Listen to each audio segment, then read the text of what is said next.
I am coming to you from the kitchen on this bitterly cold day. It is hovering around 10 degrees, super cold. But anyways, my broth shelf down in my canned storage is just about empty. We eat a lot of soups and things in the wintertime, and we have been running through it. So I need to can some more, and I thought I'd bring you along.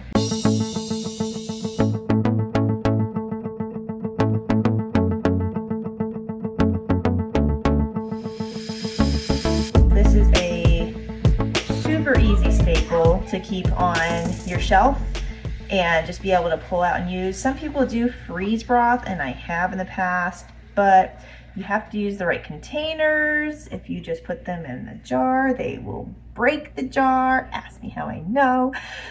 So, and then you can't just use it right away. You have to take the time to thaw it, and it's just not nearly as convenient as canning. So anymore, whenever I make broth, I just can it. So I am about to get some broth into the pressure canner, which is warming up on the stove. And then I'm going to make yet another batch. I have chicken broth going in both of these now. And then, I don't know, should I make more chicken or beef?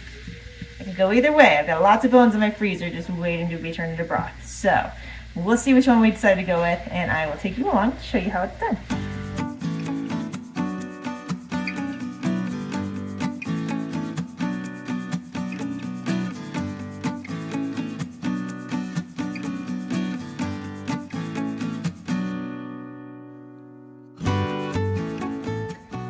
All right, this crock pot is empty. I went ahead and gave it a quick rinse. So now I am ready to make another batch of broth. I've decided to go with kind of a combination of beef and lamb because that's what I had in the freezer. I did have some other bones too, but these are the ones that I grabbed for now. So we're just gonna make a sheep beef combo here. Now, when you are making your own broth, there is limitless possibilities. You can completely customize it exactly how you and your family like. For instance, a lot of times people, especially with the beef and the red meat bones, they will roast them in the oven first before making broth, which is totally optional. It will give it a deeper, fuller, more robust flavor. It'll give your final product will be a darker color broth, which is visually appealing as well. But it's not required. So if you're short on time or you just don't want to mess with it, like me, I today do not want to mess with it, you can go ahead and put your bones in straight from the freezer or straight cut from the animal. No need to roast them if you don't want to. It will still make a really nutritious, delicious broth, just maybe not quite as rich of a flavor. So these are just bones that I cut out of roasts or steaks, what have you, and just threw them in the freezer until I was ready to use them for broth. And I also have some sheep spines in here from when we processed a couple lambs. All right, so these will kind of settle down a little bit once I add water. Once you put your bones into the crock pot,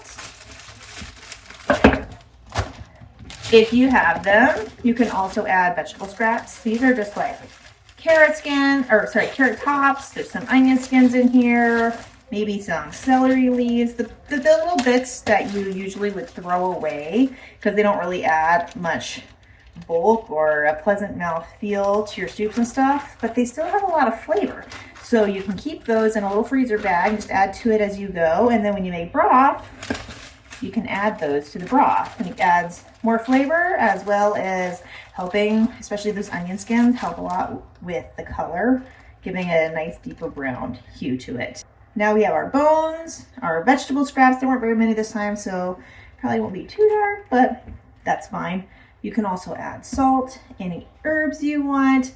I personally like to keep my broth really plain, really bland, and I add all those things later when I'm using it. That way it's completely universal and I can use it for whatever I want. I know some people like to add bone broth to like a hot chocolate or, you know, tea when they're sick, just a little bit to add that nutrients and the different collagen and things like that that are really good and nourishing for you. And if you're going to do that, you don't want it being really salty or tasting like a bunch of herbs. So I feel like it's best to just keep it plain Jane now and add all those flavors later when using it. So now that I have all these things in my crock pot, I'm going to get some water. I use filtered water from our Berkey and just fill her up.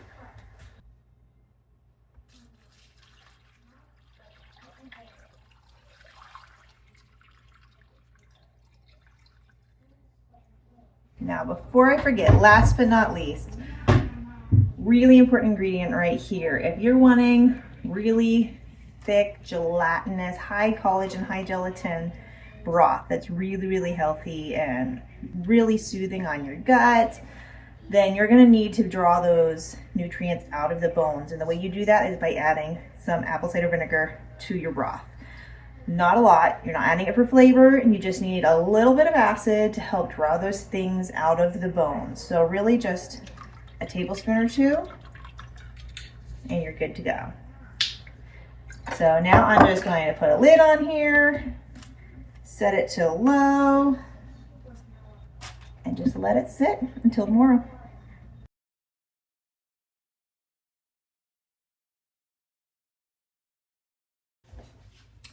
Okay, our broth has been simmering since yesterday. It's been about 25 hours. There's no magic number. You want it to simmer at least overnight.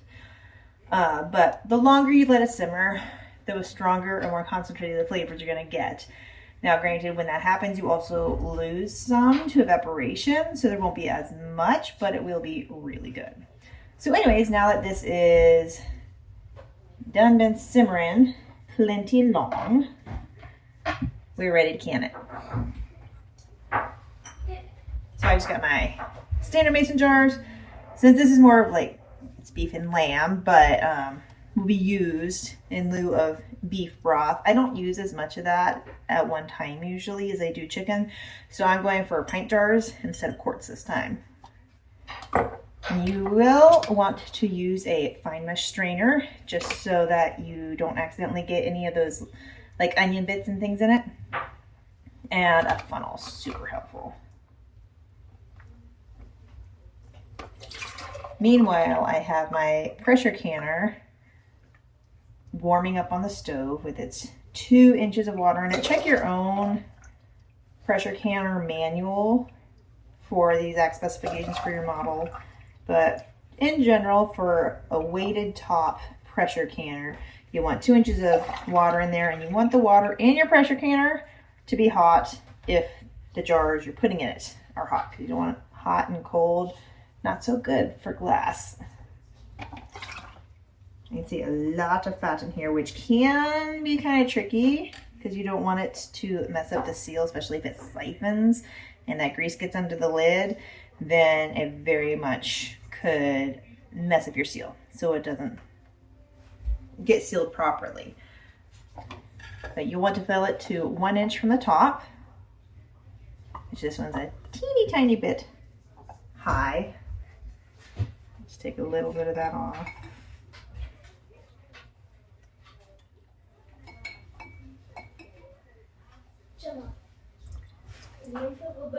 You could skim this fat off and put it in a jar by itself and kind of let it solidify, and then use that for cooking, sauteing, etc. And that's really, really good for that. And it's already rendered down just from this cooking. So you could do that, or you can leave it in.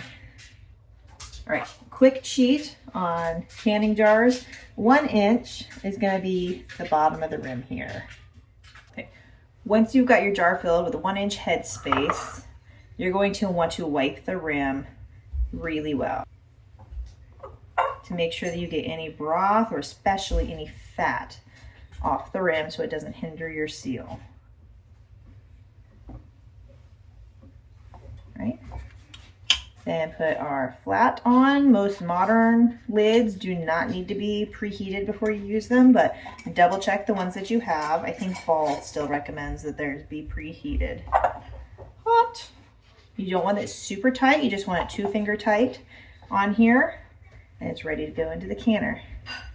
Look at that beautiful color. Now it's not as dark and amber brown like you see beef broth in the stores. For one, there's no added coloring here, and then also, as I mentioned, I did not roast these bones first. That probably would have given it a darker hue, but it's still just as delicious. Into the canner it goes. Now, as I said earlier, you can do this with any kind of bones to make any kind of broth you want. This is a really great way to stretch your food to feed your family. For example, you could cook a whole chicken in a crock pot with water for just a couple of hours, and then you would have a lovely meat stock, which is actually even easier on the digestive system than bone broth. Very healing, very nutritious.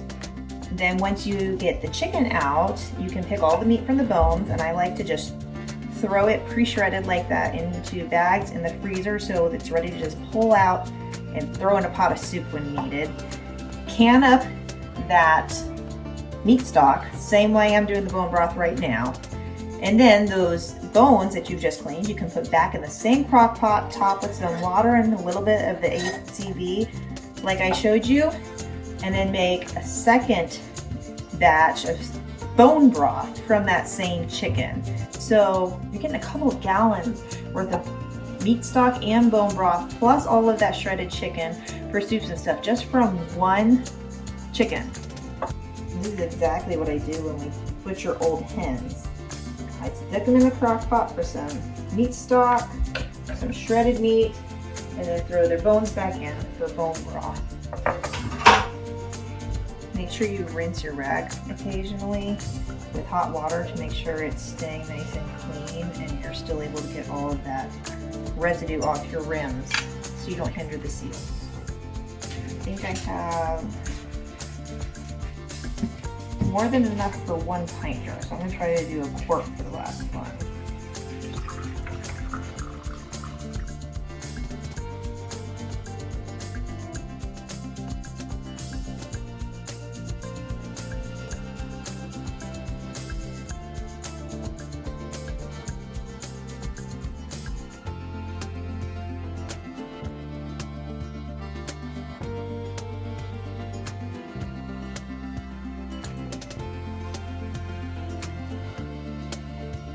This quart jar is about half a cup shy, maybe a third of a cup shy of my 1-inch headspace.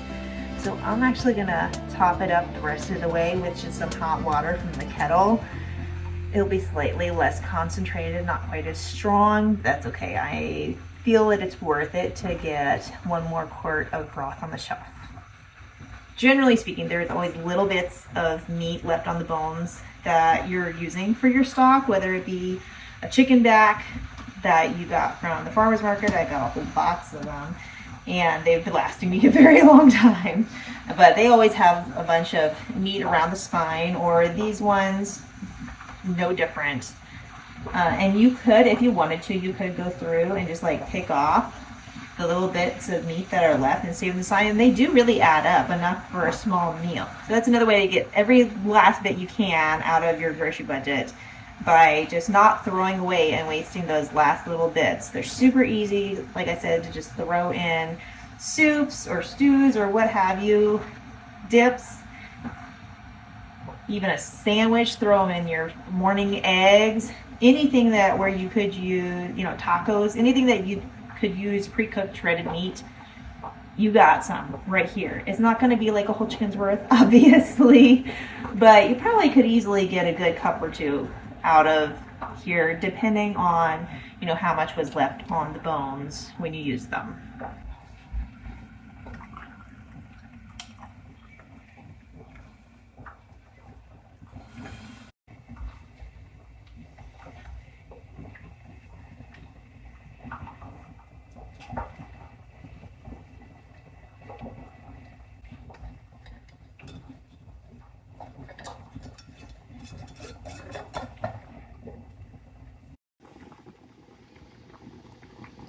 As you can see, it's plenty hot and bubbly, all loaded up. Time to get the lid on so it can start coming to pressure. As I showed you before, and when we were canning our ready to heat and eat meals, for a weighted canner like I have here, once the steam starts coming out the top, you're gonna wait 10 minutes before you put the weight on. And then once it starts making that lovely steam sound that it does, then we'll go ahead and set our timer for the processing time. For pints of broth, it's gonna be 20 minutes. For quarts, it's 25. Since I do have 1 quart jar in here, I'm gonna do it for the 25.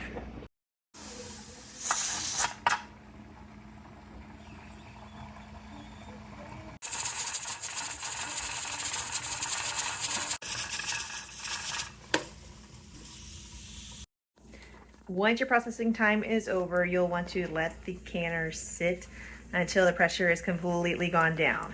Now, the caveat to doing this during the cold winter days is that my house is also quite cold, and the temperature difference between that pot and my kitchen is very great. So I actually have to let it sit quite a bit longer after the pressure has come down so that it can naturally cool off inside the pot, because if I bust this pop open after the pressure's gone and it's still hot in there, the temperature difference will really mess up those jars. They'll start siphoning and spitting hot broth everywhere. And 1, you don't want to get burned. 2, you just messed up all your seals. So if your house is cold like mine and you're doing this in winter, let it sit until it's cool before you take the lid off.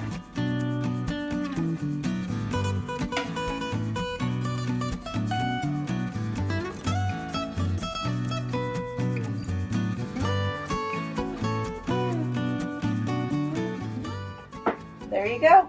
Just 3 batches, and look how close we already are to refilling this shelf with great ready-to-use broth. Just in time for the winter storm. I hope you guys are all staying safe and warm wherever you are. We will see you next week with hopefully some more animal content.